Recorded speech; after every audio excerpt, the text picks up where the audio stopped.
As-Sunnah Foundation. As-Sunnah Foundation.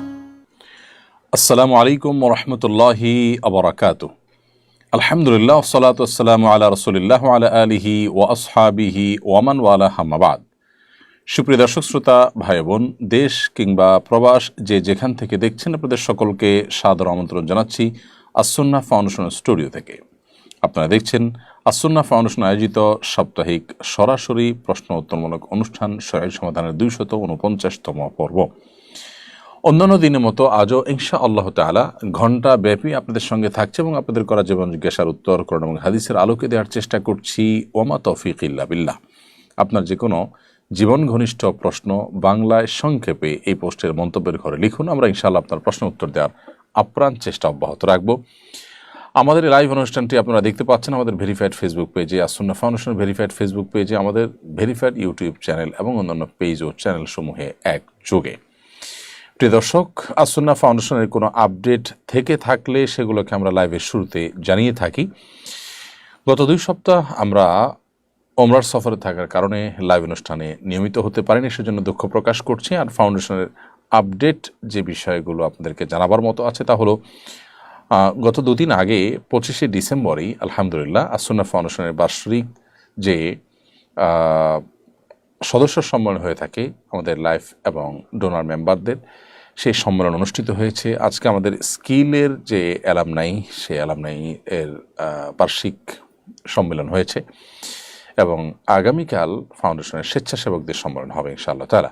এখন থেকে প্রতি বছরই ধারাবাহিক 3 দিনে এভাবে এই অনুষ্ঠানগুলো হতে থাকবে ইনশাআল্লাহ তাআলা। ফাউন্ডেশন মসজিদ কমপ্লেক্সের কাজ পুরোদমে চলছে এবং স্বাবলম্বীকরণ প্রজেক্ট চলমান আছে। সেই সাথে আমাদের স্কিল ডেভেলপমেন্ট ইনস্টিটিউটের যে নতুন বিভাগগুলো চালু হওয়ার কথা, সেগুলো চালু হওয়ার পথে আমরা অগ্রসর হয়ে যাচ্ছি। শীঘ্রই সেগুলোর চালু হওয়ার ঘোষণা আমরা দিতে পারবো ইনশাআল্লাহ তাআলা। এদিকে বন্যা পরবর্তী পুনর্বাসন কার্যক্রমের অংশ হিসাবে 30 কোটি টাকা ক্ষুদ্র ব্যবসায়ী, কৃষক, বিভিন্ন পর্যায়ের যারা ক্ষতিগ্রস্ত হয়েছেন তাদেরকে মোবাইল ব্যাংকিংয়ের মাধ্যমে এই টাকা তাদের কাছে পাঠানো কমপ্লিট হয়েছে। সে বিষয়ে আমাদের পেজে পোস্টও গেছে। যেটা আমাদের ওয়াদা ছিল তা পূর্ণ হয়ে গেছে আলহামদুলিল্লাহ। এর পাশাপাশি আমরা ফাউন্ডেশনের তরফ থেকে 1500 ঘর নির্মাণ করে দেওয়ার যে কাজ পুনর্বাসনের অংশ হিসেবে, সেটি চলমান আছে। কয়েক মাস সময় লাগবে সেটি সমাপ্ত হতে। চলুন তাহলে আর দেরি না করে যে সমস্ত প্রশ্ন আমাদের কাছে চলে এসেছে ইতিমধ্যে, সেগুলোর উত্তর দেওয়ার পালা আমরা প্রবেশ করি। প্রথমে আমি দেখতে পাচ্ছি, বাংলাদেশ ফার্মেসি কাউন্সিলের নিয়ম অনুযায়ী এমবিবিএস ডাক্তারের প্রেসক্রিপশন ছাড়া ফার্মেসি দোকানদাররা অ্যান্টিবায়োটিক ওষুধ বিক্রি করতে পারবে না, কারণ এটি জনস্বাস্থ্যের জন্য হুমকি স্বরূপ। তা সত্ত্বেও যারা প্রেসক্রিপশন ছাড়া অ্যান্টিবায়োটিক বিক্রি করেন তাদের ইনকাম হালাল হবে কিনা? ইনকাম হালাল হয়ে যাবে, কিন্তু কাজটা অনুচিত হবে। শরীয়ত দৃষ্টিকোণ থেকে একটি ছোট গুনাহ হবে। কারণ আপনি যে কাজটি করছেন সেটি অনুমোদিত নয়, অথচ আপনি অনুমোদনের বাইরে কিছু করবেন না মর্মে সংকল্পবদ্ধ হয়েই আপনি ব্যবসা প্রতিষ্ঠান শুরু করেছেন। তাহলে আপনার কথা রক্ষা হল না। সেক্ষেত্রে শুধু ছোট গুনাহ নয়, কবিরা গুনার দিকেও যেতে পারে। আবার যদি এটি সত্যি কারো স্বাস্থ্যের জন্য হুমকির হয়, কারো বিপদের কারণ হয়, তাহলে সেটি আলাদা গুনাহের কারণ। কিন্তু এর ফলশ্রুতিতে আপনার উপার্জন হারাম হবে না। উপার্জন হারাম হওয়ার জন্য সুনির্দিষ্ট ক্রাইটেরিয়া আছে, মানদণ্ড আছে, তার ভিত্তিতে উপার্জন হারাম হবে। আপনি যদি কারোর জিনিস চুরি করেন, ডাকাতি করেন, কোরআন হাদিসের সরাসরি নিষিদ্ধ কোনো কিছু করেন, তাহলে সেক্ষেত্রে সেটি হারাম উপার্জন হিসেবে বিবেচিত হবে। উপার্জন হালাল, কিন্তু এই হালাল উপার্জন করতে গিয়ে আপনি যদি রাষ্ট্রের কোনো আইন বা কোনো নিয়মকে লঙ্ঘন করেন, তো শরীয়ত দৃষ্টিকোণ থেকে সেটাও নিষিদ্ধ। তবে সেটার নিষিদ্ধের যে মাত্রা, সেখানে হেরফের আছে। অর্থাৎ আল্লাহ সুবহানাহু ওয়া তাআলা সরাসরি নিষেধ করেছেন, সেই নিষেধাজ্ঞা অমান্য করা আর রাষ্ট্র মানুষের কল্যাণে যে আইন করেছে, নিয়ম করেছে, যেটার সাথে কোরআন সুন্নাহর কোনো সংঘর্ষ নাই, সেটা লঙ্ঘন করা মাত্রা এক নয়। তবে এটি অপরাধ এবং গুনাহ অবশ্যই। একজন মুসলমান সেটি করতে পারেন না। ভালো মুসলমান হতে গেলে তিনি অবশ্যই এই সমস্ত অন্যায় থেকেও তাকে বেঁচে থাকতে হবে। এর একটা বিশেষ কারণ এটিও, যেটি বলছিলাম আমরা, যে একজন রোগী তার স্বাস্থ্যের জন্য এই ওষুধটি অনেক বেশি ক্ষতিকর হতে পারে, যেটা একজন ডাক্তার বা একজন চিকিৎসক আগপাছ বিবেচনা করে, পূর্বাপর বিশ্লেষণ করে সার্বিক অবস্থার পর্যালোচনা করে তারপর তিনি প্রেসক্রিপশন লিখবেন, যেটা ডাক্তার না হলে সেটা সম্ভব নয়। অতএব মানুষের জন্য ক্ষতির কারণ হতে পারে এমন কোনো পদক্ষেপ করতে একজন ইমানদার সতর্ক থাকবেন। যদি ব্যাপারটা এমন হয় যে কারোর তেমন কোনো ক্ষতির কারণ হবে না, আপনি জানেন এবং সত্যি ক্ষতির কারণ হয়ও নাই, তাহলে সেক্ষেত্রে সেটি আপনার জন্য মানুষের ক্ষতি সাধন করবার গুনাহগার হবেন না আপনি তার ফলে। কিন্তু এরপরও আপনি নিয়ম ভঙ্গন করেছেন, যে নিয়ম রক্ষা করবেন বলে আপনি প্রতিশ্রুতি দিয়ে ব্যবসা শুরু করেছেন, সেটি রক্ষা করতে পারেননি, এসব কারণে কিন্তু এটি গুনাহ থেকে মুক্ত নয়। সিরিয়ায় আসাদ সরকারের পতন মুসলিম বিশ্বের উপর কী ধরনের প্রভাব পড়বে? সিরিয়ার ঘটনাবলীর সঙ্গে অনেকে কিয়ামতের প্রবাসে মিল খুঁজে পান। এবারে আপনার কাছে কোরআন সুন্নাহর আলোকে জানতে চাই। একটি দল, একটি গ্রুপ অফ পিপল, তারা তৎকালীন যে শাম তথা বৃহত্তর সিরিয়া এ অঞ্চলে যারা লড়াইরত থাকবে আল্লাহের রাহে, সেই মানুষগুলো কারা? সিরিয়ার যে বাহিনী লড়াই করেছে, আসাদ সরকারকে পতন ঘটিয়েছে, তারাই কি সে বাহিনী? হতে পারে। সে বাহিনীর পার্ট তারা হতে পারে, সে বাহিনী হতে পারে, তারা নাও হতে পারে। কিয়ামতের আলামত সংশ্লিষ্ট হাদিসগুলোকে ফিটিং করা এটা খুবই জটিল একটি কাজ। কিয়ামতের আলামত সম্পর্কিত হাদিসগুলোর একটা মূলনীতি আছে, উসুল আছে, সেটা হলো এই হাদিসগুলোর ফিটিং আমরা করতে যাব না। অর্থাৎ কোনো একটা ঘটনা হাদিসে আসছে যে কিয়ামতের আগে এটা ঘটবে, কোনো একটা ঘটনা হলো সুনির্দিষ্ট, আমি বললাম এটাই সেটা ঘটনা, এটাই যে সেটা আমি নিশ্চিত না, হতে পারে অন্য কোনোটা, হতে তার আগে ঘটেছে, হতে আরও পরে ঘটবে। হ্যাঁ, এ বিষয়ে যদি পণ্ডিত বিশেষজ্ঞ ওলামা ইকরাম পূর্বাপর বিশ্লেষণ করে মন্তব্য করেন সেটা ভিন্ন বিষয়। আমরা সাধারণ মানুষ মন্তব্য করা কঠিন এক্ষেত্রে, কারণ সেটি ভুল হওয়ার সম্ভাবনা থাকে জোরালো। এই জন্য এই ঘটনার সাথে কিয়ামতের আলামতের সম্পর্কিত নবী সাল্লাল্লাহু আলাইহি ওয়াসাল্লামের যে ভবিষ্যৎবাণীগুলো রয়েছে তার মিল আছে। তো এই মিল খোঁজাটা দর্শনীয় নয়, তবে এ ব্যাপারে বিদগ্ধ এবং সারা বিশ্বের সিনিয়র যে ওলামা ইকরাম আছেন তাদের মন্তব্যগুলো হলো সবচেয়ে গুরুত্বপূর্ণ। তো এই বিষয়ে আমার জানা মতে বিশ্বের কোনো বড় ওলামা ইকরাম কেউই কিন্তু এটাকে আমরা অনেকে যেভাবে মেলাচ্ছি এভাবে তারা মিলাননি। হ্যাঁ, পূর্বাভাসের অংশ এটা হতে পারে, ব্যাপারটা এরকম অনেকটা। আর আসাদ সরকারের পতন এটি সন্দেহাতীতভাবে একটি জুলুমের পতন, অনেক বড় একটা নির্যাতনের ইতিহাসের পতন। বিধায় মুসলিম বিশ্বের যে সমস্ত শাসকরা তারা জুলুম করেন প্রজাদের উপর, তাদের জন্য এখানে বার্তা রয়েছে, তারা এখন সতর্ক হওয়ার সময় রয়েছে, তাদের ফিরে আসার সুযোগ রয়েছে। আবার একইভাবে একজন জালিম বা একজন অত্যাচারী তার যে পতন হয় দুদিন আগে আর পরে,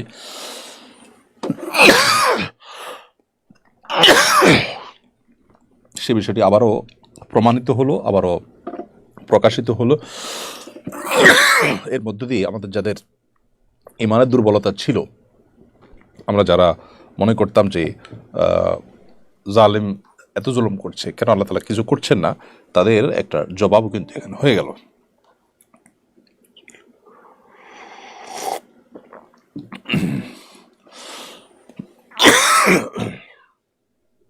সম্প্রতি সচিবালয়ে আগুন লেগেছে, এতে অনেক ক্ষয়ক্ষতি হয়েছে। অগ্নিকাণ্ড থেকে সুরক্ষার বিষয়ে ইসলামের কোনো নির্দেশনা আছে কিনা? অগ্নিকাণ্ড থেকে সুরক্ষার জন্য নবী সাল্লাল্লাহু আলাইহি সাল্লামের দোয়া, সেখানে দোয়া রয়েছে, বিশেষ করে অগ্নিকাণ্ডে নিহত হওয়া থেকে, বরং আকস্মিক মৃত্যু থেকে নবী সাল্লাল্লাহু আলাইহি সাল্লামের সেখানে দোয়া আছে, সেটি আমরা পড়তে পারি, যেখানে আল্লাহ তাআলার কাছে পানা চাওয়া হয়েছে যে আমরা যেন উপর থেকে পড়ে যাওয়া, আগুনে পুড়ে মরা, পানিতে ডুবে মরা, আকস্মিক মৃত্যু থেকে আল্লাহর কাছে পানা চাই। এর পাশাপাশি এই জাতীয় ঘটনা পরিকল্পিতভাবে ঘটানোর যে আশঙ্কা সবাই করছেন, চতুর্দিক থেকে শোনা যাচ্ছে গুঞ্জন, সেটিকেও উড়িয়ে দেওয়া যায় না। সেজন্য দোয়ার পাশাপাশি সতর্কতামূলক ব্যবস্থা গ্রহণ, সেটা খুবই গুরুত্বপূর্ণ একটি বিষয় এবং কাম্য। বিধায় সে বিষয়টিও সংশ্লিষ্টরা গ্রহণ করবেন বলে আমরা আশা করি। কৃষিকাজে অনেকে অতিরিক্ত কীটনাশক ব্যবহার করেন, যা মাটি ও পরিবেশের জন্য মারাত্মক হুমকির। এক্ষেত্রে মাটি ও পরিবেশের ক্ষতি করার কারণে কি গুনাহ হবে? অবশ্যই গুনাহ হবে। গুনাহের মাত্রা কম বা বেশি হতে পারে, কিন্তু যেই কোনো ক্ষতি মানুষের জন্য, পরিবেশের জন্য, পোকামাকড়ের জন্য যে কোনো ক্ষতির কারণ কেউ হবে, অবশ্যই তার ফলশ্রুতিতে তিনি গুনাহগার হবেন। হ্যাঁ, কতটা কোন মাত্রার গুনাহের গুনাহগার হবেন সেটা ভ্যারি করবে ওই অপরাধের মাত্রার উপরে, ক্ষতির মাত্রার উপরে। অতএব এই যে অতিরিক্ত কীটনাশক ব্যবহার করে পরিবেশকে নষ্ট করে দেওয়া, মাটিকে নষ্ট করে দেওয়া, এটা আমাদের জন্য অনুচিত কাজ। যতটুকু না করলে নয় ততটুকু আমরা ব্যবহার করলাম। আর সবচেয়ে ভালো হয় যদি আমরা অর্গানিকের কাছাকাছি অন্তত থাকতে পারি, থাকার চেষ্টা করতে পারি। কারণ এই প্রকৃতিকে যত বেশি পরিবর্তন করে ফেলা হবে, এই বিকৃত প্রকৃতি এটা মানুষের মধ্যে চিন্তাগত বিকৃতিরও কারণ হয়। আজকাল নানা যে চিন্তাগত বিকৃতি আমরা দেখতে পাচ্ছি, বিকৃত খাদ্য, বিকৃত যে আপনার বিষয় আশা আছে, সেগুলোর একটা বড় প্রভাব কিন্তু এখানে আমাদের জীবনে পড়ে থাকে। এরপরে প্রশ্ন হলো, কৃষিকাজে বিগত সরকার নিয়ম করেছিল প্রজাতন্ত্রের কর্মীরা ঊর্ধ্বতন কর্মীকে স্যার বলবেন, ঊর্ধ্বতন নারী হোক কিংবা পুরুষ। সম্প্রতি জনপ্রশাসন মন্ত্রণালয় নিয়মটি বাতিল করেছে। এখন উপযোগিতা অনুযায়ী স্যার বা ম্যাডাম কিংবা ভাই বা আপু যে কিছু বলা যাবে। বিষয়টি যথাযথ মনে করেন কিনা? হ্যাঁ, অবশ্যই এটি যথাযথ। আল্লাহ রাব্বুল আলামিন নারী এবং পুরুষকে আলাদা আলাদা বৈশিষ্ট্য দিয়ে তৈরি করেছেন। অতএব ভাই বোন অথবা নারী পুরুষের জন্য আলাদা আলাদা সম্বোধন থাকাটাই হলো বরং সমীচীন এবং সেটাই হলো বাস্তবসম্মত। অতএব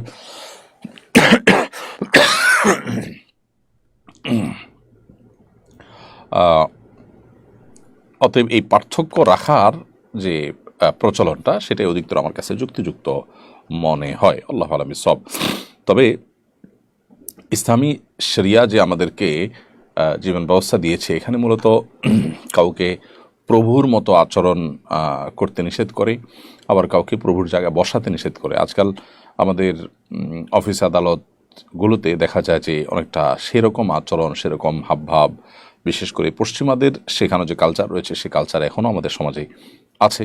সেখানে অনেকখানি এরকম একটি ভাব সেটা নানাভাবে প্রকাশ করা হয়। তো এগুলো ইসলামী শরিয়ার দৃষ্টিকোণ থেকে কোনো প্রশংসনীয় বিষয় নয়। এরপরে প্রশ্ন হলো, কবর থেকে লাশ স্থানান্তরের পর পূর্বের কবরের স্থানে কিছু করা যাবে কিনা? বাড়িঘর তোলা কিংবা কৃষি কাজ করার অনুমোদন আছে কি নেই? যদি কোনো কারণে লাশ স্থানান্তর করা লাগে, ধরুন কারোর জমিতে অনুমতি ছাড়া কবরস্থ করা হলো, এখন যার জমিতে কবরস্থ করা হলো তার জমি তাকে বুঝিয়ে দেওয়ার প্রয়োজনে লাশ স্থানান্তর করে কবরস্থানে দাফন করা হলো। তাহলে এই জমির উপরে এখন ঘর বাড়ি যে কোনো কিছু তোলা যাবে, তাতে কোনো অসুবিধা নেই। এরপরে প্রশ্ন করেছেন নীলুফার জাহান চৌধুরী। আপনি লিখেছেন, আমি হজে যেতে চাই, ছেলেকে সাথে নিয়ে যেতে চাইছি। আমার হাজব্যান্ড আগে হজ করেছেন, এখন বলছেন তাকে না নিয়ে গেলে আমার হজ হবে না, এই জন্য তাকে টাকা দিয়ে হজে নিয়ে যেতে হবে, না হলে আমি দোজখে যাব। আমার করণীয় কি? বোন নীলুফার, আপনার স্বামীর এই কথা সঠিক নয় যে তাকে না নিয়ে গেলে আপনি জাহান্নামে যাবেন বা দোজখে যাবেন, এটা সঠিক নয়। কারণ হলো, আপনার উপরে যে হজ ফরজ হয়েছে, সেই ফরজ হজ আদায়ের জন্য যে কোনো মাহরাম সাথে রাখলেই হবে। আপনার ছেলে যদি মাহরাম হিসাবে চলে যান, তাহলে সেক্ষেত্রে সেটা কিন্তু যথেষ্ট। এর পাশাপাশি আপনার হাজব্যান্ড তিনি যদি সাথে যান, তাতেও কিন্তু চলবে। ব্যাপারটা এরকম যে আপনার পুরুষ মাহরাম হিসাবে আপনি যে কাউকে নিতে পারেন, কাকে সাথে নেবেন সেটা একান্ত আপনার ব্যাপার। ছেলে হোক স্বামী হোক, দুজনে যেহেতু পুরুষ মাহরাম, সো যে কোনো একজনকে আপনি সাথে নিয়ে গেলেই কিন্তু আপনার হজ আদায় হয়ে যাবে। স্বামীকেই নিতে হবে, না হলে আপনার হজ হবে না, এ কথা সঠিক নয়। আপনার স্বামী এরকম কথা বলে থাকলে সেটি ভুল কথা এবং ভুল বক্তব্য তার। এরপরে প্রশ্ন হলো এমডি সাগর আহমদ আপনি লিখেছেন, পাপ মুক্ত থাকবো কিভাবে? অন্তরকে পরিষ্কার উপায়গুলো বলবেন। ভাই সাগর আহমদ, পাপ মুক্ত থাকার প্রচেষ্টা আপনার মধ্যে আছে, এটি দেখে আপনাকে আমি সাধুবাদ জানাচ্ছি। সেই সাথে বলবো, পাপমুক্ত থাকার জন্য আসলে পরিপূর্ণ পাপমুক্ত থাকা তো সম্ভব নয়, কিন্তু পাপমুক্ত থাকার চেষ্টা তো আমাদের করতে হবে। আর সেই চেষ্টার অংশ হিসাবে যে কাজটি আমাদের করা দরকার, সেটি হলো আমরা বেশি বেশি করে আল্লাহ রাব্বুল আলামিনের কাছে গুনাহ থেকে মুক্ত থাকতে পারার তৌফিক কামনা করব, দোয়া করব।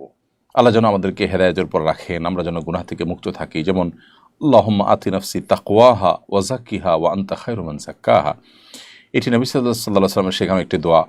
যার অর্থ হলো, হে আল্লাহ, আপনি আমার অন্তরে তাকওয়া দান করুন এবং আমার অন্তরকে পরিচ্ছন্ন করুন, কারণ আপনি সর্বোচ্চ অন্তরকে সবচেয়ে ভালোভাবে পরিচ্ছন্নকারী। তো এখানে অন্তর পরিষ্কার করার উপায়ও জানলাম, আবার গুনাহ থেকে বাঁচার উপায়ও জানলাম, অর্থাৎ আল্লাহ সুবহানাহু ওয়া তাআলার কাছে দোয়া করা। এই দোয়ার বাইরেও আরও বিভিন্ন রকমের দোয়া আছে, আল্লাহ সুবহানাহু ওয়া তাআলাকে সেগুলো আমরা নিবেদন করতে পারি। যেমন আল্লাহুম্মা তাহহির কলবি মিনান নিফাক, হে আল্লাহ, আপনি আমার অন্তরকে কপটতা থেকে পবিত্র করে দিন। ও আমালে মিনার রিয়া, আমার কাজকাম, আমার আমল, ভালো কাজ, এগুলোকে লৌকিকতা থেকে আপনি বাঁচিয়ে রাখুন। এভাবে নবী সাল্লাল্লাহু আলাইহি ওয়াসাল্লাম আরও বিভিন্ন দোয়া হাদিস বর্ণিত বিভিন্ন হাদিসে, সেগুলো আমরা আল্লাহ সুবহানাহু ওয়া তাআলার কাছে পেশ করতে পারি অন্তরকে পরিচ্ছন্ন রাখবার জন্য এবং নিজেকে গুনাহমুক্ত রাখবার জন্য। নিজেকে গুনাহমুক্ত রাখার জন্য আরেকটি স্টেপ হলো গুনাহের পরিবেশ থেকে দূরে সরা। আপনি যখন গুনাহের পরিবেশ থেকে নিজেকে সরিয়ে রাখবেন, অনেক দূরে রাখবেন, গুনাহের পরিবেশগুলোকে অ্যাভয়েড করে চলবেন, যেখানে গেলে আপনার গুনাহ হয়, যে পরিবেশে গেলে ইমান আমল রিস্কের মধ্যে পড়ে যায়, সেখান থেকে দূরে সরবেন, তখন ইনশাআল্লাহ আল্লাহ সুবহানাহু ওয়া তাআলার কাছে এর জন্য আপনি আজর পাবেন এবং আল্লাহ আপনাকে গুনাহমুক্ত রাখবেন। তৃতীয়ত, নেককার মুত্তাকি পরহেজগার যারা গুনাহ থেকে বেঁচে থাকার জন্য সংগ্রাম চালান, সে মুত্তাকি পরহেজগার আল্লাহওয়ালা মানুষদের সুহবত, তাদের সান্নিধ্য, তাদের সংশ্রম, এটাও আমাদেরকে গুনাহমুক্ত থাকতে সাহায্য করে, সহায়তা করে।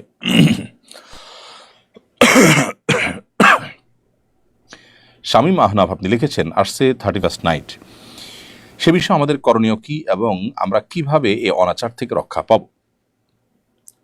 ভাই শামীম আহনাফ, 31st নাইট এটির সূচনা বা একেবারে শুরু হয়েছিল অগ্নিপূজক বা পেগানদের কাছ থেকে। ইরান থেকে এটি শুরু এবং তখনকার অগ্নিপূজকরা নৈরোজ বা নওরোজ নামে, নতুন দিন, বছরের প্রথম দিন নামে তারা উৎসব করত। বছরের প্রথম দিন, প্রথম মুহূর্তকে উৎসব করার মধ্য দিয়ে কাটালে সারা বছর ভালো থাকা যায়, এরকম বিশ্বাস তারা ধারণ করত, লালন করত। দুঃখজনক হলেও সত্য যে আধুনিক পৃথিবীতে বিজ্ঞান মনস্ক দাবিদার মানুষেরা সেই কাজটাই এখন করছেন, অর্থাৎ বছরের প্রথম প্রহরকে তারা আনন্দ ফুর্তি করে, হাসি তামাশা করে, চিৎকার চেঁচামেচি করে, বিনোদনের মাধ্যমে তারা এটাকে কাটাবার চেষ্টা করেন। কেন? তারা আশা করেন যে এর মাধ্যমে তারা সারা বছর হয়তো ভালো থাকতে পারবেন। অনেকে অবশ্য আজকাল এই উদযাপন কেন করেন সে উদ্দেশ্যও জানেন না, সেটা তো আরও ভয়াবহ ব্যাপার। অর্থাৎ কেন যে এই হৈহুল্লোড় করছেন, কেন যে আনন্দ করছেন, সেটার কারণ পর্যন্ত জানা নেই। কারণ হলো আপনি আনন্দ করছেন, বিনোদন করছেন কেন? কারণ বছরের প্রথম প্রহর শুরু হয়েছে। তো এটি যদি আপনার আনন্দের কারণ হয়, কি কারণে আনন্দের কারণ? মানে নতুন কিছু আসছে সেজন্য? তাই যদি হয়, তার নতুন ভোর, নতুন সকালও তো আসে আপনার জীবনে, নতুন মাসও তো আসে, কই তখন তো আপনি আনন্দিত হন না। আর সবচেয়ে বড় কথা হলো, যেই মুহূর্তে একটি নতুন বছরকে আপনি আলিঙ্গন করলেন, অভ্যর্থনা জানালেন, সেটা যদি আনন্দের কারণ হয়, তো ঠিক তার আগের মুহূর্তেই তো একটি বছরের বিদায় হয়ে গেল। তো বছরের আগমন যদি, নতুন বছরের শুরু হওয়া যদি আনন্দের কারণ হয়, তাহলে বছরের সমাপ্তি কি বেদনার কারণ হবে না? তার জন্য কি আপনি বেদনাহত হয়েছেন কখনো? তো এই বিষয়টি আমাদের খুব ভালো করে রপ্ত করতে হবে, বুঝতে হবে যে এটি একটি অযৌক্তিক, হাস্যকর একটি কাজ। যারা নিজেদেরকে বিজ্ঞান মনস্ক দাবি করছেন, এই যুগে এসে তারা এই 31st নাইট উদযাপন করছেন, হৈহুল্লোড় করছেন, বছরের প্রথম প্রহরকে ভালোভাবে উদযাপন করে সারা বছর থাকার চেষ্টা করছেন, অথবা উদ্দেশ্যহীনভাবে এই ফুর্তি করছেন, সেই মানুষগুলো তাদের বিবেককে জিজ্ঞাসা করা উচিত, তারা কেন এই কাজটি করছেন, এর পেছনে কি যৌক্তিকতা আছে, এর পেছনে কি তাদের সার্থকতা আছে। এটি অন্য ধর্মাবলম্বী অগ্নিপূজকদের থেকে শুরু হলেও পরবর্তীতে খ্রিস্টানরা এটিকে খুব ভালো করে ধারণ করেছে। দুর্ভাগ্যজনক বিষয় হলো, এদেশের মানুষের, এই মাটির এবং এদেশের মানুষের যত রকমের কালচার আছে, ধর্মভিত্তিক কালচার, অঞ্চলভিত্তিক কালচার, তার কোনোটির সাথে 31st নাইটের কোনো সম্পর্ক নেই, অথচ এটি আমাদের দেশে চাপিয়ে দেওয়া হচ্ছে। এটির ফলে মায়ের কোলের শিশু আতশবাজির বিকট আওয়াজে মারা যাওয়ার ঘটনা ঘটেছে, আমরা জানি, এবং সেটি আদালত পর্যন্ত গেছে। এবং সেই সাথে একজন নারী উদ্যোক্তা বছর 2 আগে তার সর্বস্ব পুড়ে ছাই হয়েছে আতশবাজির আগুনে। তো সেটাও আমরা জানি। এরপর আমাদের দেশে পরিবেশ, প্রকৃতি, পাখিকুল, তাদের আতঙ্কের কারণ হয়ে থাকে আতশবাজি। তো এই সমস্ত কারণে ইতোমধ্যে আমাদের দেশে আমরা জানি যে আতশবাজি এবং পটকা ফুটানো এটি নিষিদ্ধ হয়েছে 31 নাইট উপলক্ষে। সো এ বিষয়ে যদি কেউ কোনো প্রকার অন্যায় করতে চায়, কেউ যদি আইন লঙ্ঘন করতে চায়, কেউ যদি মানুষের জীবনকে, পশু পাখির জীবনকে বিষিয়ে তুলতে চায়, তাহলে তাদের হাত ধরে থামিয়ে দিতে হবে। সবাই সমাজে উদ্যোগ নিতে হবে এই ধরনের কর্মকাণ্ড যেন কেউ ঘটাতে না পারে। তাহলে ইনশাআল্লাহ এই পরিস্থিতি থেকে আমরা হয়তো রক্ষা পাবো। আমাদের দেশে একটা শ্রেণী মানুষ, তারা বাহির থেকে বিভিন্ন কালচারকে তারা আমদানি করে দেশে পুশ করার চেষ্টা করেন। বিশেষ করে এক শ্রেণীর মিডিয়া আছেন, এক শ্রেণীর সুশীল সমাজ আছেন, যারা বাহিরের বিভিন্ন এজেন্ডা বাস্তবায়ন করার চেষ্টা করেন। তারা আমাদের দেশের উপর কালচারাল আক্রমণ বা সাংস্কৃতিক আগ্রাসন তারা চালানোর জন্য হাতিয়ার হিসেবে ব্যবহৃত হচ্ছেন। সেই মানুষগুলোর উপর আমাদের সতর্ক থাকতে হবে, সচেতন থাকতে হবে, এবং আমাদের দেশের উপরে চালানো যে আপনার কালচারাল যে অ্যাটাক বা সাংস্কৃতিক যে আক্রমণ, এটাকে প্রতিহত করার চেষ্টা আমাদের করতে হবে। এই সমস্ত মিডিয়াগুলো এই বিজাতীয় সংস্কৃতিগুলোকে আমাদের দেশে গেলানোর চেষ্টা করছে নানাভাবে। অনেক প্রতিষ্ঠান বিভিন্ন প্যাকেজ বিক্রি করে, প্যাকেজ কেনার পর দেখা যায় এক কোণে ছোট্ট করে লেখা শর্ত প্রযোজ্য। এই ছোট্ট করে লেখার কারণে গ্রাহক বিভ্রান্ত হয়, অনেকে ঠকেন। কোম্পানিগুলো এর চালাকি করা জায়েজ আছে কিনা? প্রথমত, যে কোনো প্যাকেজেই শর্ত থাকতে পারে। সেটা মোবাইল ফোন কোম্পানি যে প্যাকেজগুলো সেল করে সেটা হতে পারে, বা অন্য কোনো কোম্পানির কোনো পণ্য হতে পারে। প্যাকেজ হোক বা কোনো পণ্য হোক, এটা বিক্রির ক্ষেত্রে, বিশেষ করে প্যাকেজের ক্ষেত্রে যে শর্ত দেওয়া হয়ে থাকে, আমি মোবাইল ফোন কোম্পানির প্যাকেজগুলোর কথা বলছি, সেখানে যে শর্ত তো দেওয়া হয়ে থাকে, এটা অস্বাভাবিক নয়। কিন্তু শর্তটাকে ছোট্ট করে এমনভাবে এত দূরে লেখা যে ওটা কারোর নজরে পড়ল না। পরবর্তীতে তিনি শর্ত আছে দেখে বিভ্রান্ত হলেন এবং শর্ত থাকার কারণে তিনি সুবিধা থেকে বঞ্চিত হলেন। তাহলে এরকম করাটা তো প্রতারণা। ইচ্ছাকৃতভাবে এই ধরনের শর্ত প্রযোজ্য লেখাটাকে হাইড করা, দূরে রাখা, ছোট্ট করে দেওয়া, এগুলো প্রতারণার অংশ। আর এরকম প্রতারণা করলে সেটি কবিরা গুনাহ হবে। মান গাশশা ফালাইসা মিন্না, নবী সাল্লাল্লাহু আলাইহি ওয়াসাল্লাম বলেছেন যে ব্যক্তি কাউকে প্রতারিত করে সে আমার উম্মত নয়। অতএব একজন মুসলমান কখনো এই ধরনের প্রতারণা করবেন না। তিনি প্রতারণা থেকে নিজেকে বাঁচাবেন, অন্যদেরকে বাঁচাবেন এবং সতর্ক থাকবেন। এটা আমাদের কর্তব্যের অংশ। তবে যেটি বলছিলাম যে এই ধরনের পণ্য বেচার ক্ষেত্রে, কেনার ক্ষেত্রে আপনার শর্ত দেওয়া বা শর্তর ভিত্তিতে কেনা, এটা মৌলিকভাবে নাজায়েজ নয়। তবে হ্যাঁ, সাধারণ যে কোনো পণ্য বিক্রি করার ক্ষেত্রে কিছু কিছু শর্ত আছে যেগুলো নাজায়েজ। এই জন্য নবী সাল্লাল্লাহু আলাইহি ওয়াসাল্লাম বলেছেন, নাহা রাসূলুল্লাহ সাল্লাল্লাহু আলাইহি ওয়াসাল্লাম আন বাই'আন ওয়া শারতিন, রাসূল আকরাম সাল্লাল্লাহু আলাইহি ওয়াসাল্লাম বেচা কেনা করা আবার শর্ত দেওয়া এটা থেকে নিষেধ করেছেন। বিধায় যে কোনো পণ্য আপনি কিনলেন, বিক্রি করলেন এবং সেখানে শর্ত আরোপ করে দিলেন যে এতদিন আমি ব্যবহার করব, তারপর আপনি নেবেন ইত্যাদি, এই জাতীয় শর্ত গ্রহণযোগ্য নয়। তবে হ্যাঁ, এই যে মোবাইল ফোন কোম্পানিগুলো যে প্যাকেজ দেওয়া হয়ে থাকে বা অন্য আরও যে সমস্ত শর্তগুলো, এই সমস্ত প্যাকেজে যে শর্ত দেওয়া থাকে বা অন্য আরও যে সমস্ত কেনাবেচাতে শর্ত দেওয়া থাকে, যে শর্তগুলোতে বেচা কেনার মৌলিক যে প্রিন্সিপাল আছে, সেই প্রিন্সিপালগুলোর কোনোটিকে কোনো ক্ষতিগ্রস্ত করে না, এরকম যদি হয় তাহলে সেটা ঠিক আছে, সেই শর্ত গ্রহণযোগ্য হয়। মোদ্দা কথা হলো, গোপনে বা ছোট্ট করে শর্ত প্রযোজ্য লেখাটা এটা কখনো কখনো প্রতারণার শামিল, এবং এর ফলশ্রুতিতে একজন মানুষ তিনি শর্ত প্রযোজ্য লিখেও শর্তকে হাইড করার কারণে তিনি গুনাহগার হবেন। কিছুদিন আগে একজন ধর্মীয় বক্তা মাহফিলের মঞ্চে বিদেশি এক নায়িকার শারীরিক সৌন্দর্য বর্ণনা দিয়েছেন। শরীরের দৃষ্টিকোণ থেকে এটা কতটুকু সমীচীন, এই বিষয় নিয়ে আর নতুন করে আসলে আলাপ না করলে আমার মনে হয় চলে, কারণ ইতিমধ্যে সেই ব্যক্তি তার ভুল তিনি স্বীকার করেছেন এবং সেই সাথে তিনি যে পরিপূর্ণভাবে স্বাভাবিক নন, নানা কারণে তিনি মানসিকভাবে পর্যুদস্ত, সে কারণে এ ধরনের বিষয় তার মুখ থেকে চলে এসেছে, সেটি তিনি উল্লেখ করেছেন বা ইঙ্গিত দিয়েছেন। অতএব এটা নিয়ে আমরা মনে হয় আলোচনা না করলেও চলে, বা এটাকে আমরা ক্ষান্ত দিতে পারি। সেই সাথে তিনি সহ অন্যান্য বক্তা ভাইয়েরা, ওলামা ইকরাম যারা আছেন, তাদেরকে আমরা বলতে চাই যে এত বেশি প্রোগ্রাম আমাদের করা উচিত নয়, যে প্রোগ্রামগুলো আসলে আমাদের অনেক বেশি প্রস্তুতি নিয়ে যথেষ্ট শারীরিক এবং মানসিক রিফ্রেশমেন্ট এর সাথে করার সুযোগ হয় না। সে ধরনের প্রোগ্রামগুলো আমাদের যথাসম্ভব কমে দেওয়া উচিত। অর্থাৎ প্রোগ্রামের পরিমাণ বাড়ালাম কিন্তু মান কমে গেল, আমরা ভাবার সুযোগ পেলাম না, পড়ালেখা করার সুযোগ পেলাম না, মানসিকভাবে প্রেশার থেকে একের পর এক প্রোগ্রাম করলাম, এটা করা উচিত নয়। তাহলে এরকম ভুলভাল কথা বের হবে, যার মাধ্যমে উম্মাদ বিভ্রান্ত হতে পারে, ক্ষতিগ্রস্ত হতে পারে। এমডি শিহাব লিখেছেন, আমি সূচিবায়ুর রোগে আক্রান্ত। আমি যখন বই ধরি তখন আমার মনে হয় আমার হাতে ধুলো ময়লা থাকার কারণে বই আমাকে বদদোয়া দিবে। আমার প্রশ্ন হলো, বই কি আসলে দোয়া করতে পারে না? বইয়ের কোনো দোয়া বা দোয়া নেই। আপনার এই সূচিবায়ুটার কোনো মানে নাই, বা এটাকে পাত্তা দেওয়ার কোনো কারণ থাকতে পারে না। বই আপনাকে কখনো দোয়া বা দোয়া দিতে পারে না। সূচিবায়ুর এই রোগটা থেকে মুক্তির জন্য আপনার যে কাজটি করতে হবে তা হলো আপনাকে ইগনোর করতে হবে। ইগনোর হলো এর ঔষধ। যত বেশি আপনি ইগনোর করবেন, যত বেশি আপনি এটাকে আপনি এড়িয়ে চলবেন, তত বেশি আল্লাহ তাআলা আপনাকে মুক্তি নসিব করবেন। এর বাইরে ওয়াসওয়াসার রুকিয়া নামে আপনি অনলাইনে বা প্লে স্টোরে বা ইউটিউবে সার্চ দিলে অনেক পাবেন, রুকিয়ার বিভিন্ন ভিডিও পাবেন।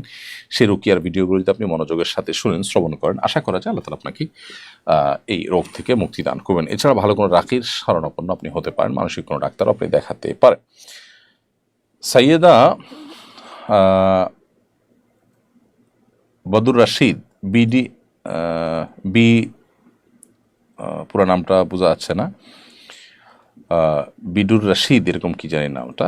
আপনি ইউটিউব চ্যানেল আপনি লিখেছেন, আমাদের একটা ছেলে একটা মেয়ে ছিল, মেয়েটাকে বিয়ে দিয়েছিলাম, জামাই তাকে গলা টিপে মেরে ফেলেছে, ছেলেটা স্ট্রোকে মারা গেছে, আমার ভাই বোন আছে, আমি চাইছি আমার সম্পত্তির কিছু অংশ ভাই বোনকে দিয়ে বাকিটা হিজ মাদ্রাসা ইতিমখানা দিয়ে দিতে, এটা শরীয়ত সম্মত কিনা? বোন সাইদা, আল্লাহ তাআলা আপনার প্রতি রহম করুন। আপনার পরিবারে যে প্যাথেটিক ঘটনার কথা শুনলাম, যে ছেলে মেয়ে দুজনকে আল্লাহ দুনিয়া থেকে নিয়ে গেছেন, এবং ভাই বোন আছে, আপনার স্বামী আছে কিনা সেটা অবশ্য আমরা জানি না। তো এরকম পরিস্থিতিতে আপনি আপনার সম্পদের কিছু অংশ এতিমখানা, মাদ্রাসা বা যেখানে খুশি আপনি সেখানে এখনই দান করে দিতে পারেন, সেটা নিয়ে শরীয়তের কোনো বিধিনিষেধ নেই। তবে কিছু অংশ আপনি রেখে যাওয়া উত্তম, যেটা আপনার মৃত্যুর পর আপনার ওয়ারিস যারা যারা আছেন তাদের মধ্যে ভাগ বন্টন হবে। তবে ভাই বোন তারা যেহেতু ওয়ারিস হন, আপনার স্বামী আছে কিনা আমি জানি না, আপনার স্বামী যদি ওয়ারিস হয়ে থাকে তাহলে তাকে বঞ্চিত করে শুধু ভাই বোনকে দিলেন আর দান করে দিলেন, সেটা জায়েজ হবে না। আর তাছাড়া ওয়ারিস হলে ওয়ারিসদেরকে কিন্তু ওসিয়ত করা যায় না, দান করা যায়। আপনি ভাই বোনরা বেঁচে আছেন বা স্বামী বেঁচে আছেন, তাদেরকে গিফট করলেন, যে কোনো অংশ সম্পদ এটা দিতে পারেন। তাহলে মোদ্দা কথা হলো যে আপনার সম্পদের কিছু অংশ ভাই বোনকে বা স্বামীকে, আপনার ওয়ারিসদেরকে দান করে দিলেন, গিফট করে দিলেন, আর বাকিটা আপনি দান করে দিলেন মসজিদ মাদ্রাসা বা কোনো জায়গায়, এটা জায়েজ আছে, কোনো অসুবিধা নেই।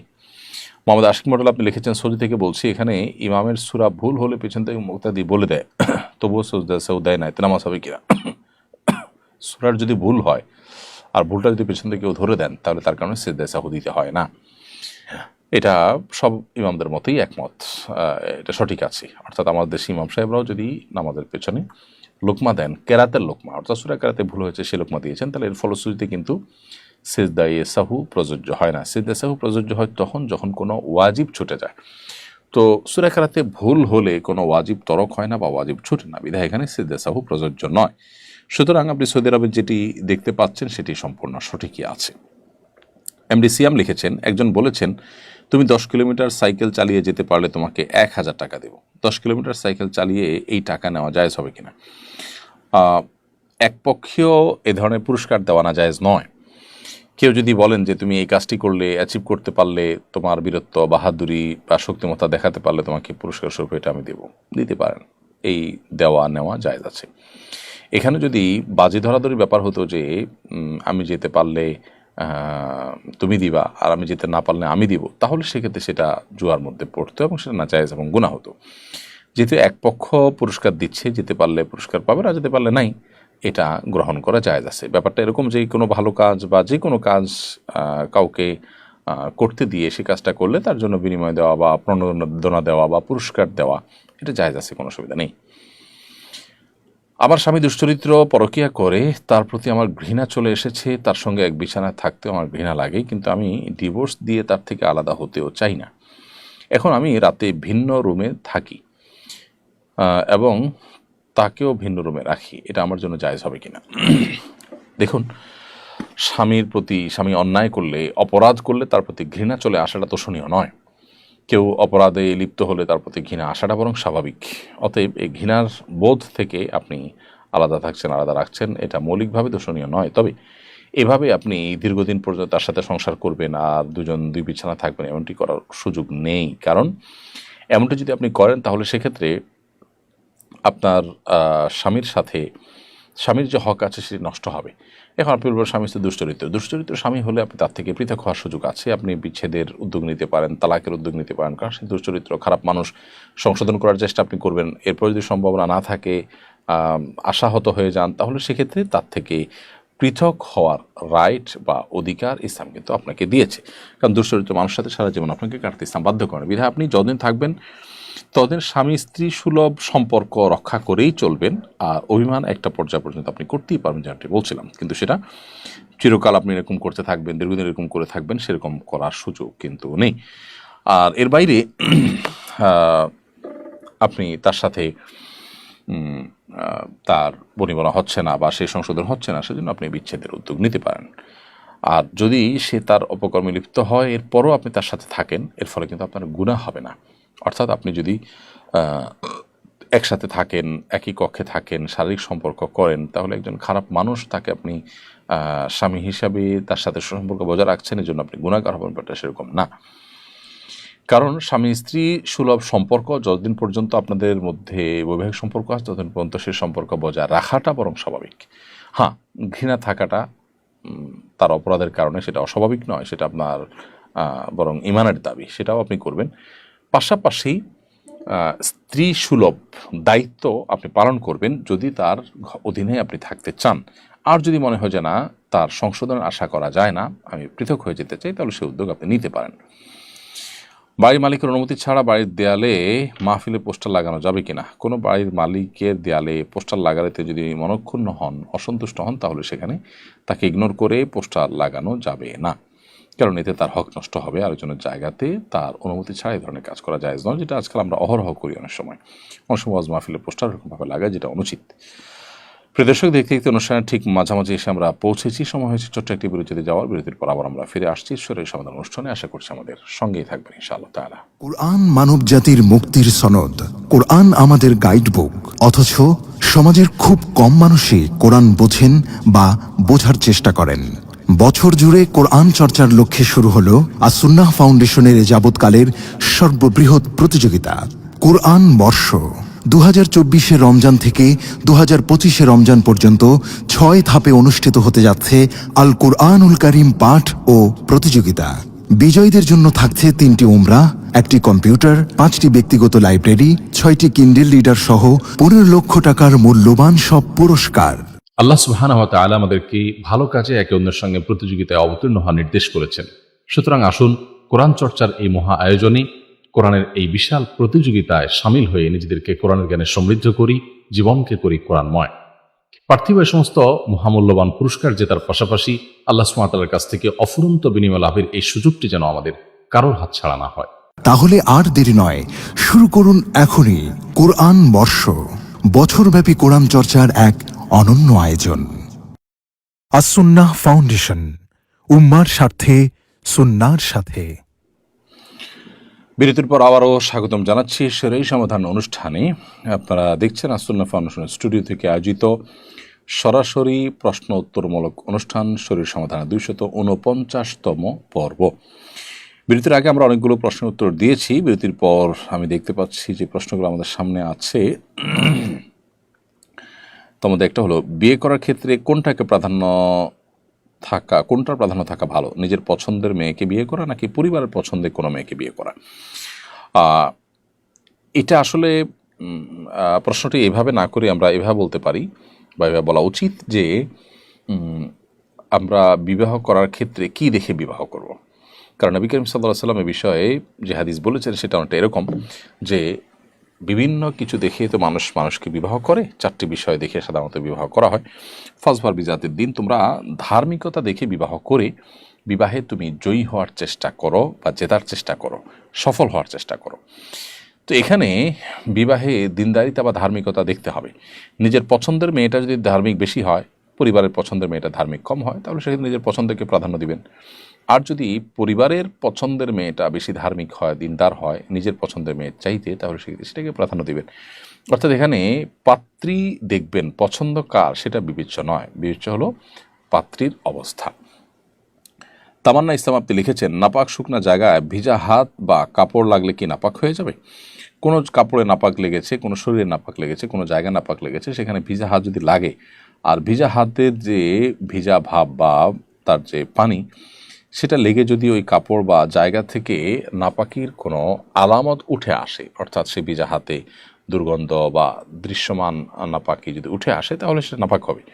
আর যদি সেরকম কোনো আলামত না আসে, তাহলে নাপাক হবে না। আল্লাহর কাছে বিপরীত লিঙ্গের প্রতি আকর্ষণ কমানোর দোয়া করা যাবে কিনা? কিভাবে বিপরীত লিঙ্গের আকর্ষণ কমানো যায়? বিপরীত লিঙ্গের প্রতি আকর্ষণ কমার দোয়া কেন করবেন? আকর্ষণ কমা বা আকর্ষণ না থাকা, এটা তো অসুস্থতা।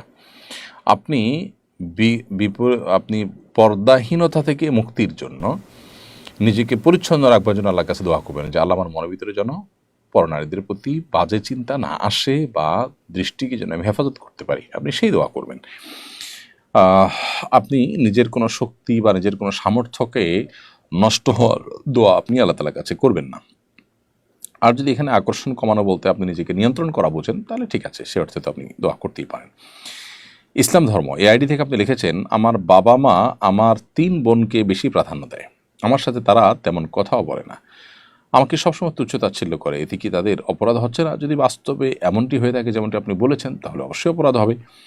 কিন্তু অনেক সময় এটি আমাদের মানসিক একটা সমস্যা বা প্রবলেম হয়ে থাকে যে আমরা মনে করি যে অন্যদেরকে প্রাধান্য দিচ্ছে, আমাকে দিচ্ছে না। আসলে বাস্তবতাটা সেরকম নয়। এরকম হয় বিশেষ করে যাদের সাথে কম্পিটিশন আছে বা যাদেরকে কম্পিউটার মনে করা হয়, এরকম ব্যক্তিদের ক্ষেত্রে এই ধরনের মনে হওয়াটা এটা অস্বাভাবিক নয়, এরকমটি মাঝে মধ্যে মানুষের মনে হয়।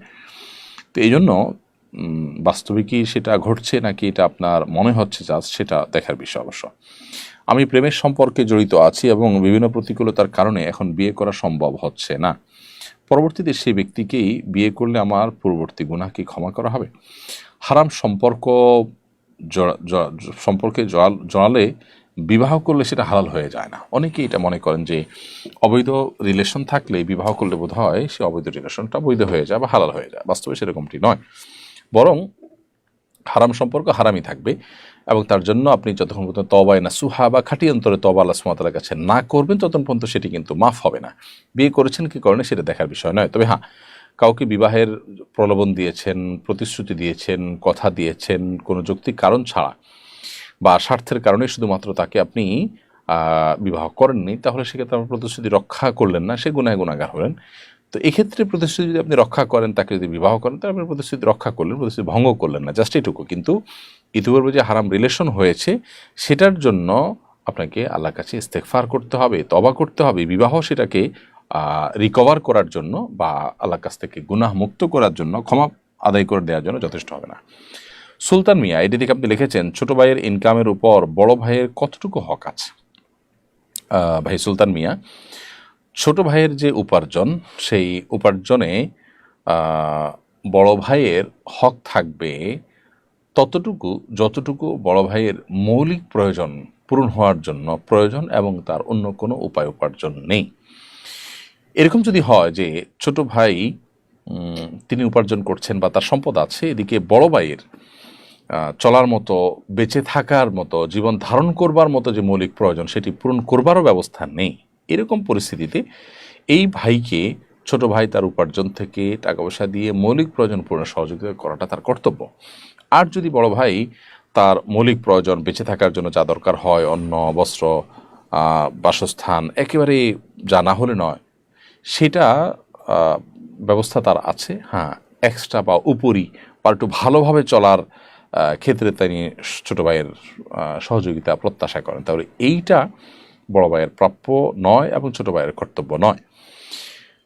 অথবা হতে পারে যে বড় ভাইকে দেখবার জন্য বাবা আছেন, বাবা দেখেন বা অন্য কেউ দেখেন, অর্থাৎ তিনি চলতে পারেন, তাহলে সেক্ষেত্রে ছোট ভাইয়ের উপরে কিন্তু বড় ভাইয়ের সংসার চালানো বা তাকে টাকা পয়সা দেওয়া বা ইনকামের অংশ দেওয়া এটা অপরিহার্য নয়। তবে হ্যাঁ, নৈতিক একটা দায়িত্বের ব্যাপার আছে, সেটা হলো যে বড় ভাইয়ের প্রতি শ্রদ্ধা প্রদর্শন করা, আন্তরিক হওয়া, ভাইয়ের প্রতি আন্তরিক হওয়ার নির্দেশ আল্লাহ তাআলা কোরআন সুন্নাহয় বিভিন্ন জায়গায় আমাদেরকে দিয়েছেন, নবী সাল্লাল্লাহু আলাইহি ওয়াসাল্লাম সুন্নাতে বলেছেন, আল্লাহ সুবহানাহু ওয়া তাআলা কোরআনে বলেছেন। সো সেই জায়গা থেকে ছোট ভাই উপার্জন করেন, বড় ভাই কষ্টে আছেন, তার তিনি অবশ্যই বড় ভাইয়ের প্রতি খেয়াল রাখাটা তার নৈতিক দায়িত্ব এখানে। তো কষ্টের মাত্রার উপর নির্ভর করবে এই কর্তব্যের মাত্রাটা, অর্থাৎ যদি ভাইয়ের কষ্টটা থাকে সিরিয়াস পর্যায়ে, তাহলে ছোট ভাইয়ের উপরে কর্তব্য হবে সিরিয়াস পর্যায়ে, অর্থাৎ এটা ফরজ ওয়াজিব হয়ে যেতে পারে। কারণ আত্মীয় হিসাবে বড় ভাইয়ের প্রতি দেখভাল করা, তার খোঁজ খবর নেওয়া, তার ভরণ পোষণের ক্ষেত্রে সহযোগিতা করা, যদি তিনি চলতে না পারেন, নিজের ব্যবস্থা না থাকে, তাহলে ছোটো ভাইটা কর্তব্যের মধ্যে পড়বে। কিভাবে জীবন পরিচালনা করলে কবর থেকে শুরু করে আখিরাত অবধি কোনো আযাব হবে না? আমি ইতিপূর্বে অনেক পাপ করে ফেলেছি, এখন করণীয় কি? ভাই, এর জন্য আল্লাহ তাআলার কাছে তওবায়ে নাসুহা বা খাঁটি অন্তরে তওবা করতে হবে যে আল্লাহ, আমি যা অপরাধ করেছি জীবনে আর কোনো অপরাধ করব না। আল্লাহ তাআলার কাছে ক্ষমা প্রার্থনা করে আপনাকে ফিরে আসতে হবে, খাঁটি অন্তর থেকে তওবা করতে হবে। তওবা করতে হবে তওবার সকল শর্ত পূরণ করে। এরপর নতুন করে পথ চলা শুরু করতে হবে। আবার যদি কোনো কারণে তওবা ভঙ্গ হয়, আবার তওবা করতে হবে। ইনশাআল্লাহ এভাবে যদি আপনি চলতে পারেন, আল্লাহ সুবহানাহু ওয়া তাআলা আপনাকে রক্ষা করবেন।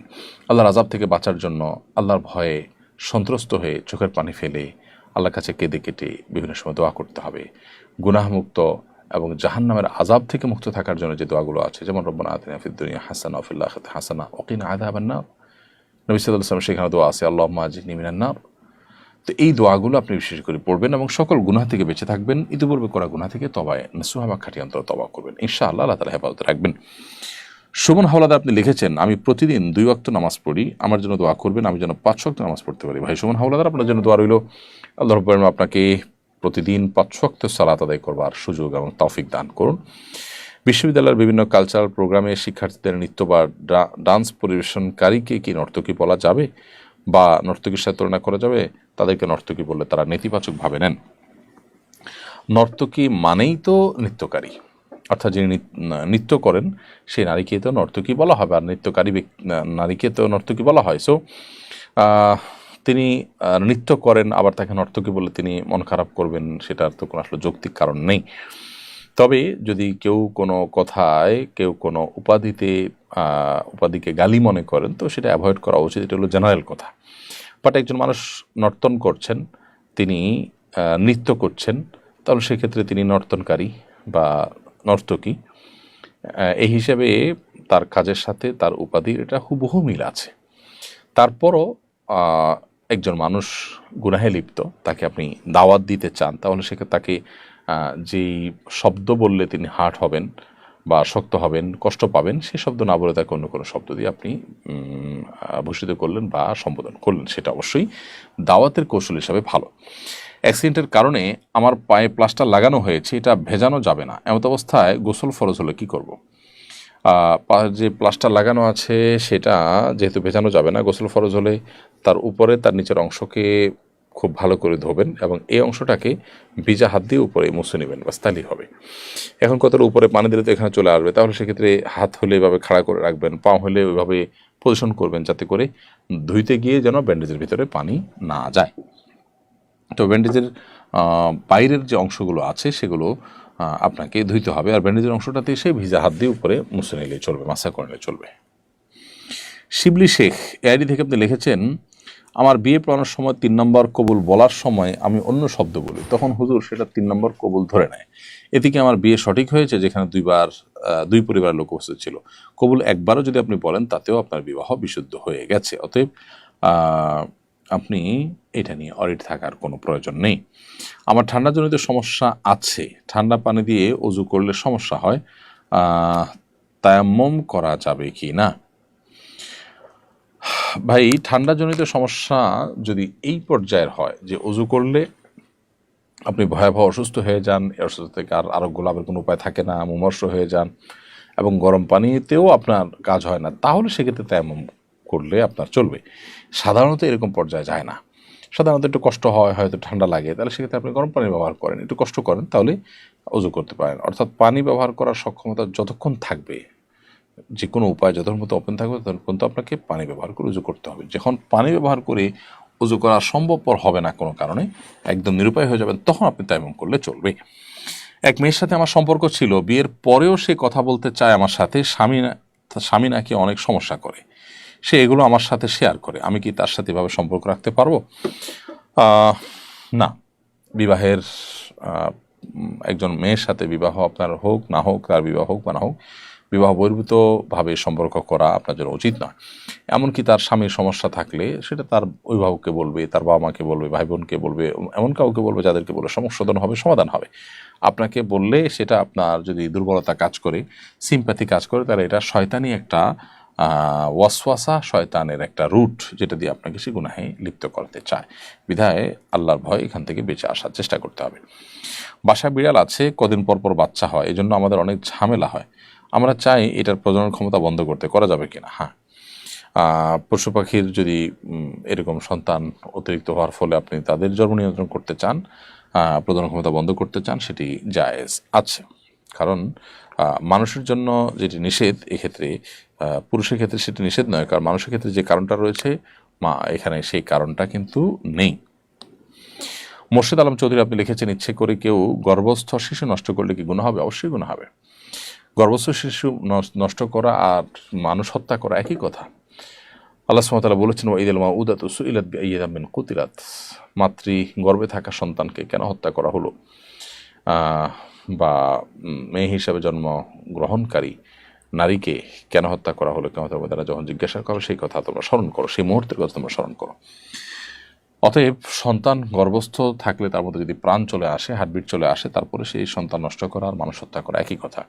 আর যদি হার্টবিট নাও আসে, তারপরেও কোনো যৌক্তিক বা আপনার একান্ত নিরুপায় হয়ে যদি এটা করে না লাগে, তাহলে সেক্ষেত্রে এইভাবে বাচ্চা নষ্ট করলে গুনাহগার হবেন সমস্ত উলামা কেরামের ঐক্যমতে। হিন্দু নারী দিয়ে বাসায় কাজ করানো যাবে কিনা? হ্যাঁ, অবশ্যই হিন্দু নারী বা অন্য ধর্মাবলম্বী নারীরা মুসলমানদের বাসায় কাজ করতে পারে। সেক্ষেত্রে অন্যান্য বাসায় মেয়েদের দিয়ে কাজ করাতে হলে শরিয়ার যে শর্তগুলো রয়েছে, বাসার পুরুষরা তাদের নজর হেফাজত করবেন, পর্দা পরিপূর্ণভাবে করবেন, এই বিষয়গুলো যদি মেনটেন করা যায় তাহলে সেটি জায়েজ আছে। দাঁতে ক্যাপ লাগানো হয়েছে, এর উপর দিয়ে কুলি করলে কি ওযু গোসল হবে? দাঁতে যদি ক্যাপ লাগানো হয়ে থাকে তাহলে সেক্ষেত্রে তার উপর দিয়ে ওযু গোসল করা যাবে, কুলি করে ওযু গোসল করা যাবে, কোনো অসুবিধা নেই। তারপর রিমা ভুঁইয়া আপনি লিখেছেন, সুস্থ সুন্দর ও নেককার সন্তান লাভের কোনো আমল আছে কিনা? সূরা ফুরকান ৭৪ নম্বর আয়াত পড়বেন, প্রসিদ্ধ দোয়া, যে দোয়াতে আল্লাহ তাআলা শিখিয়েছেন আমাদেরকে, রব্বানা হাব লানা মিন আজওয়াজিনা ওয়া যুররিয়াতিনা কুররাতা আয়ুন ওয়াজআলনা লিল মুত্তাকিনা ইমামা। হে আমাদের রব, আপনি আমাদের পরিবার, স্ত্রী, স্বামী এবং সন্তান সন্ততি তাদেরকে চক্ষু শীতলকারী সন্তান বানিয়ে দিন এবং আমাদেরকে মুত্তাকিদের ইমাম বানিয়ে দিন। তো এই দোয়া আল্লাহ তাআলা সুবহানাহু ওয়া তাআলার কাছে বিশেষ করে নিবেদন করবেন। এটি হলো সন্তান যেন নেক হয় তার জন্য আল্লাহ শেখানো দোয়া, কোরআন বর্ণিত দোয়া, বিধায় এটি করবেন। এছাড়া রব্বি হাবলি মিনাস সলিহিন, হে আল্লাহ আমি নেক সন্তান চাই আপনার কাছে, ইত্যাদি ইত্যাদি। রব্বি হাবলি মিন লাদুনকা যুররিয়াতান তাইয়্যিবা ইন্নাকা সামিউদ দুআ, হে আল্লাহ পবিত্র সন্তান আপনার কাছে আমাকে দান করেন, কারণ আপনি দোয়া শ্রবণকারী। এই জাতীয় দোয়াগুলো বিন্দু নবীর রাসূলের দোয়া, সন্তান নেক হওয়ার জন্য সেগুলো তো করা যেতেই পারে। প্রাণীর ছবি আঁকার কাজ করতাম, এখন এটা ছেড়ে দিতে চাই, কিন্তু স্বামী চায় এটা করি, এক্ষেত্রে স্বামীর কথা মানতে বাধ্য না।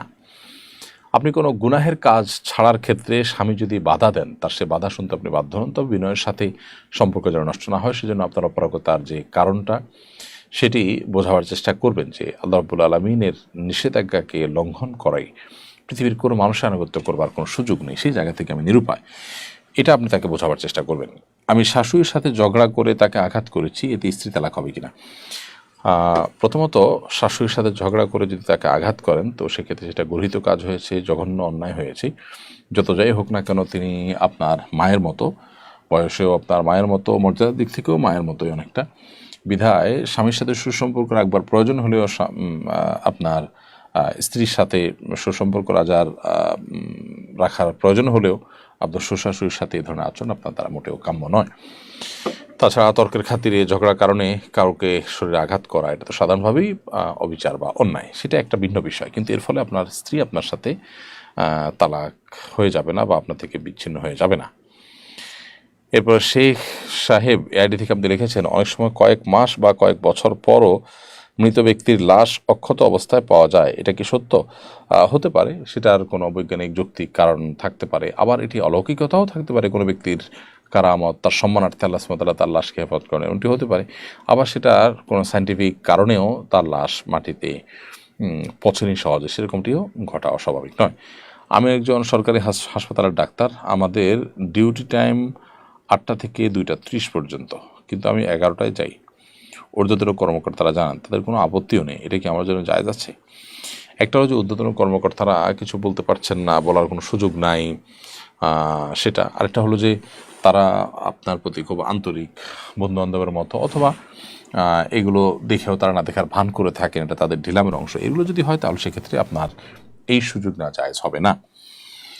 আর যদি আপনার কর্তৃপক্ষ তারা মালিক বা মালিকের রিপ্রেজেন্টেটিভ হন এবং প্রতিষ্ঠানের স্বার্থেই তারা এটাতে সম্মত যে হ্যাঁ আপনি এখানে কম ডিউটি করলেও চলবে, তাহলে সেটা ভিন্ন কথা। অর্থাৎ এখানে যারা ঊর্ধ্বতন কর্মকর্তা আছেন তারা, সরি আপনি সরকারি হসপিটালের কথা বলেছেন, তারা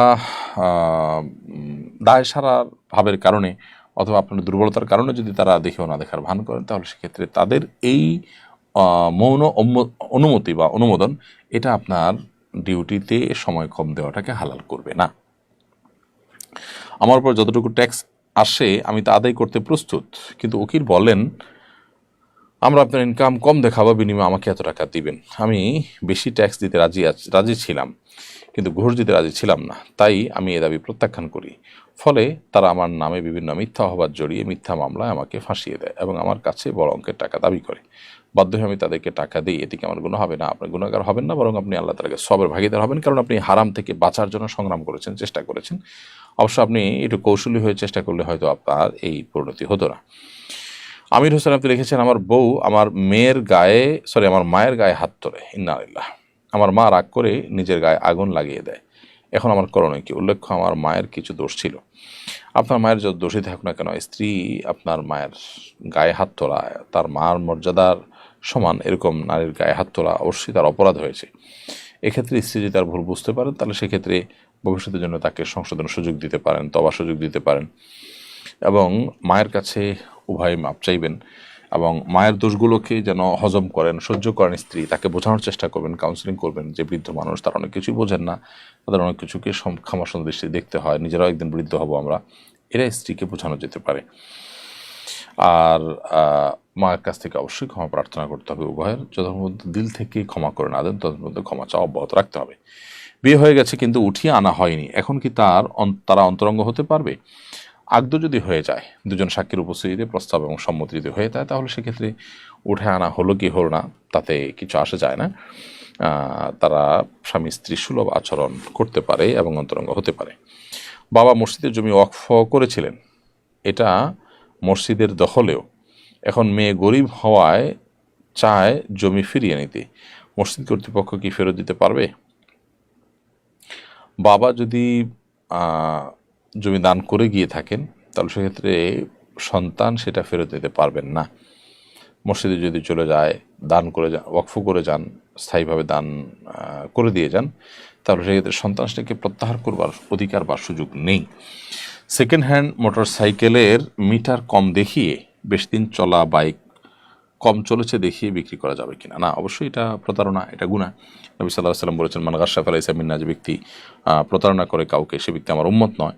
সেজন্য একজন মুসলমান তিনি এই ধরনের প্রতারণা করা, চালাকি করা, এটা কখনো তার জন্য জায়েজ হতে পারে না।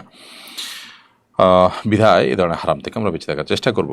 মৌসুমি এর থেকে আপনি লিখেছেন, আমি মানুষকে অনেক ধোঁকা দিয়েছি, আমাদের খেয়াত করেছি, এখন কি আল্লাহ আমাকে মাফ করবেন? অবশ্যই আল্লাহ তাআলা মাফ করবেন।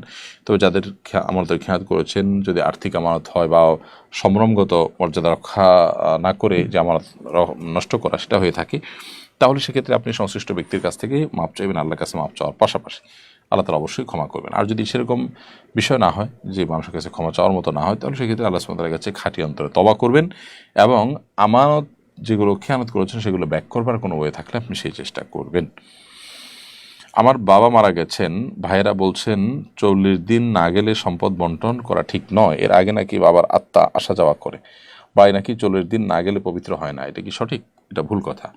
বাড়ি পবিত্র হওয়ার প্রশ্ন আসবে কেন? বাবা মারা গেছেন মানে কি বাড়ি অপবিত্র হয়ে গেছে? এটা সম্পূর্ণ কুসংস্কারের কথা। আর 40 দিন পর্যন্ত বাড়িতে আত্মা আসা যাওয়ার কথা, মন গড়া কথা, এর কোনো ভিত্তি কোনো বিশুদ্ধভাবে বর্ণিত হয়নি। বিধায় এই 40 দিন পরে তারপর বাবার রেখে যাওয়া প্রত্যেকটা সম্পদ বন্টন করতে হবে মর্মে কথা সঠিক কোনো কথা নয়।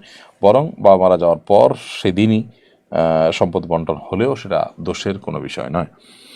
সজীব ইসলাম জয়, আপনি লিখেছেন, আমি অল্প বয়সে বিবাহ করেছি, এর জন্য আমাকে এলাকার মানুষ অনেক বাজে কথা বলে, অথচ আমার পরিবার আমাকে তাদের ইচ্ছা বিয়ে দিয়েছে। তখন বয়স ছিল 20 বছর। অল্প বয়সে বিয়ে করা সম্পর্কে ইসলামের ভাষ্য কি? অল্প বয়সে বিয়ে তো নাজায়েজ কোনো বিষয় নয়, কিন্তু বাবা মা বিয়ে দিয়েছেন, যথাযথভাবে বিয়ে হয়েছে, এরপরে তাকে নিয়ে কটু কথা বলা, অল্প বয়সে বিয়ে হয়েছে বলে নানাভাবে তাকে প্রশ্নবিদ্ধ করা, এটা মূর্খতা, অজ্ঞানতা এবং এটা একজন ফাসিকের কাজ, এটা কোনো ভালো মুসলমানের কাজ নয়। একজন আল্লাহভীরু মানুষ বা একজন মুসলমান তিনি মানুষকে এভাবে অন্যায়ভাবে কষ্ট দেওয়া বা তার অধিকার নষ্ট করা থেকে তিনি বেঁচে থাকবেন, এবং এটা না হলে তিনি বান্দার হক নষ্ট করার কারণে গুনাহগার হবেন। সামাজিকতার কারণে মহর লেখা হবে 10 লক্ষ টাকা, আসলে চুক্তি থাকবে মহর 5 লক্ষ টাকা, এটা জায়েজ হবে না। মহরের ফিগার যা থাকবে সেটাই লিখবেন, এটা তো এক ধরনের প্রতারণা করা, এই প্রতারণা করা জায়েজ নয়। দ্বিতীয়ত এখানে এই যে মানুষকে দেখানো, মানুষের কাছে ভালো সাজার চেষ্টা করা, এটা আরেকটা দুশ্চরিত্র, একটা দুঃস্বভাব। একজন ইমানদারের সাথে এটা যায় না। ইমানদার মানুষকে দেখাবার জন্য, শো অফ করার জন্য কোনো কিছু যদি করেন, তাহলে সেটা সেটা সেটা লৌকিকতা, আর লৌকিকতা এটা ইমানদারের জন্য কখনো শোভনীয় নয়। বিধায় এটা থেকে বেঁচে থাকার চেষ্টা করতে হবে।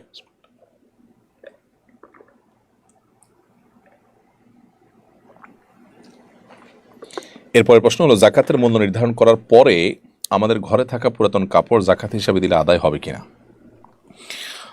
জাকাত হিসাবে গরিব দুঃখীকে নগদ টাকা দিবেন, যেটা দিয়ে সে তার প্রয়োজন পূরণ করতে পারে। আপনার পুরাতন কাপড়কে দাম ধরে জাকাত হিসাবে দিলে সেটা গরিবের প্রয়োজন পূরণ, তার মন মতো করে প্রয়োজন পূরণ করার জন্য সহায়ক হবেন না।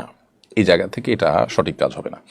আমাদের মসজিদে এসি, আমার সমস্যা থাকায় মসজিদের স্বাভাবিকভাবে নামাজ পড়তে পারি না, মাস্ক পড়তে হয়, এটা জায়েজ হবে কিনা? হ্যাঁ, যদি ঠান্ডাজনিত সমস্যা আছে, অন্যদের এসি লাগে, আপনার এসিতে অসুবিধা হয়, সেই কারণে আপনি মাস্ক পরা লাগলে সেটা জায়েজ আছে।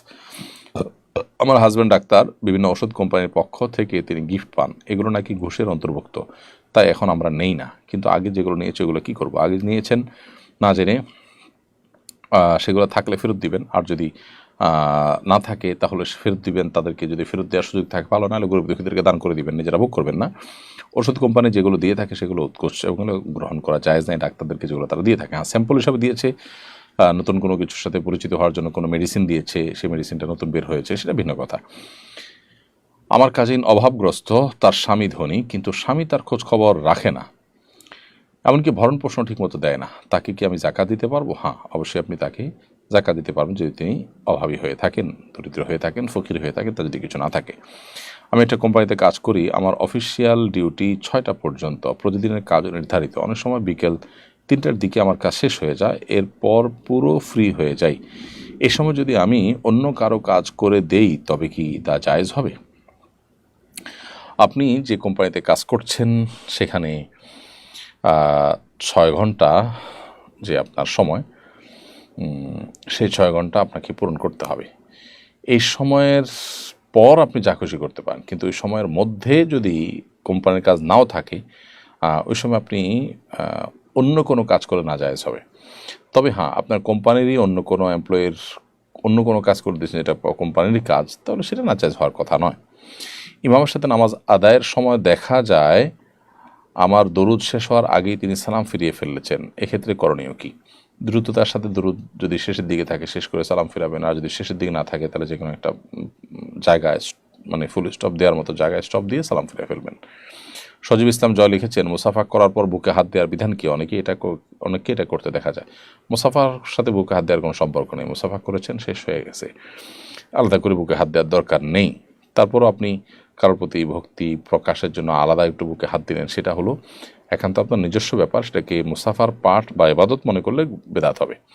লুবনা পিঙ্কি বলেছেন, নেশা ও পরনারী আসক্ত স্বামীর সাথে কেমন আচরণ করা উচিত? তাকে সংশোধন করবার জন্য নরমে গরমে অভিমানে সালিসিতে উভয় পক্ষের মুরব্বীদের মাধ্যমে বিভিন্নভাবে চেষ্টা আপনি করবেন।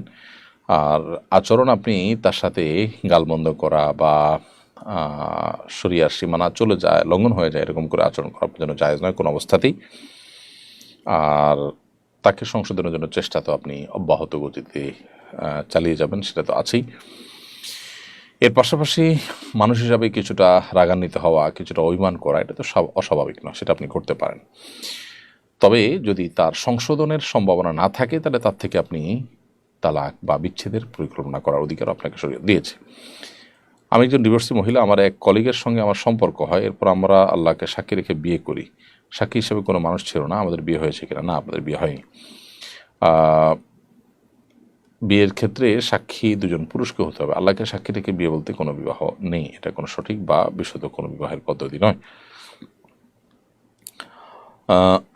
মোহাম্মদ এজাজুল ইসলাম আপনি লিখেছেন, জামাতে 3 রাকাত নামাজ পেলাম এবং মনে না থাকে জামাতের সাথে সালাম ফেরালে করণীয় কি?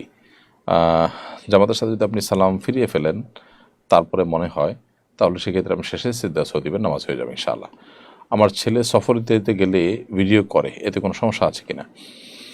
একান্ত প্রয়োজন না থাকলে প্রাণীর ভিডিও ইত্যাদি অ্যাভয়েড করা উত্তম, তবে মৌলিকভাবে সেটাকে আমরা নাজায়েজ মনে করি না, যদি অন্য কারো প্রাইভেসি নষ্ট না করেন, গুনাহ হতে পারে এরকম কোনো কিছুর ভিডিও যদি না করেন। প্রিয় দর্শক, দেখতে দেখতে অনুষ্ঠানের একেবারে শেষ প্রান্তে আমরা চলে এসেছি, সময় হয়েছে বিদায় নেয়ার। বিদায় নিচ্ছি, আমাদের সঙ্গে এবং থাকবার জন্য আপনাদেরকে ধন্যবাদ জানাচ্ছি।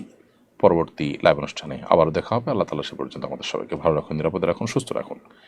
জাযাকুমুল্লাহ খাইর। আসসালামু আলাইকুম ওয়া রাহমাতুল্লাহি ওয়া বারাকাতুহু। আসুন্নাহ ফাউন্ডেশন, উম্মার স্বার্থে সুন্নাহর